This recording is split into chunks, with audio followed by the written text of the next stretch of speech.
I mean, the last thing I thought was this song would be popular. It's called I Took a Pill in Ibiza. I never thought they'd play it on the radio. You're talking about taking ecstasy in the first line.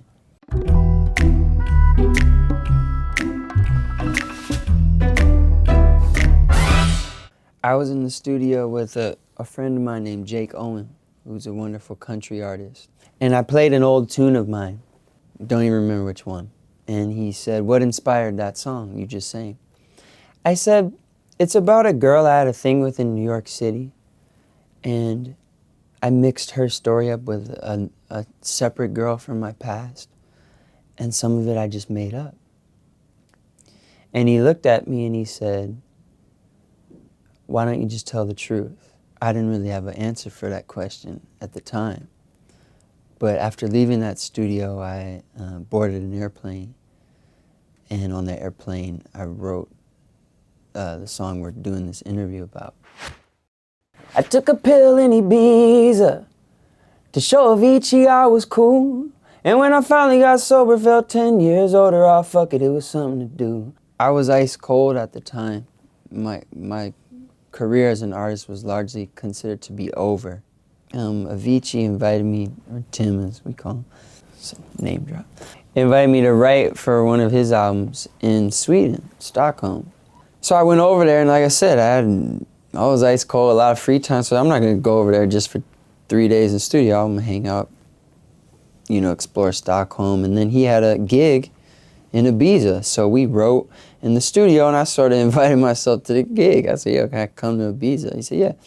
So I went there, and I don't want to restate the lyrics in my answer to this question, but yeah, I said what happened in the song. I'm living out in LA. I drive a sports car just to prove I'm a real big baller, 'cause I made $1 million and I spend it on girls and shoes. SPEND, not spent with a T. So people will ask me, "You're broke now. How does that feel?" I'm gonna sound like a douche, but I'm not broke. I was just in the process of wasting money, but I didn't spend all $1 million, I guess. You don't wanna be high like me, never really knowing why you like me. You don't never wanna step out that roller coaster and be all alone. And you don't wanna ride the bus like this, never know who to trust like this. You don't wanna be stuck up on that stage singing, stuck up on this stage singing. It's ostracizing being the guy in the spotlight. There's a lot of protocol and, I guess, manners that people think they need to act with you. So people act more distant towards you because they don't want to bug you and things like that.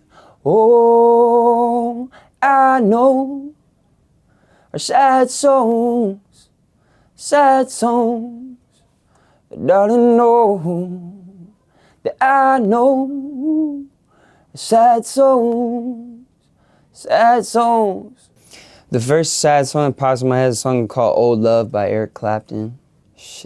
Mad World by Gary Jules from the Donnie Darko soundtrack. Those are the first two. I'm just a singer who already blew his shot. I get along with old timers 'cause my name's a reminder of a pop song people forgot. I had released a song called Cooler Than Me when I was in my early 20s, and it garnered a lot of critical acclaim and popularity, and I rode that wave, and then the wave crashed. There was no follow-up song. I tried, but there was no.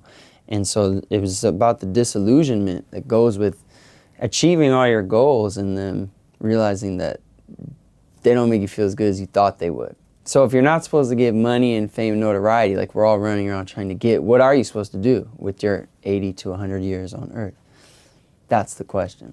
And I can't keep a girl, no, 'cause as soon as the sun comes up, I cut them all loose and work's my excuse, but the truth is I can't open up. I took a plane to my hometown. I brought my pride and my guitar. Well, my friends are all gone, but there's manicured lawns and the people still think I'm a star. I walked around downtown. I met some fans on Lafayette. They said, Mike, tell us how to make it. We're getting real impatient. I looked them in the eyes and said, you know, I'm blessed that people in my hometown really support my stuff. This is part of the job. But in these parts, in where I'm from, people, I guess it never goes as low at home as it does in other places. People they're just really supportive. When I found out this song was nominated for a Grammy, I was in Southfield, Michigan, where I live. I live with my parents, and it felt really good.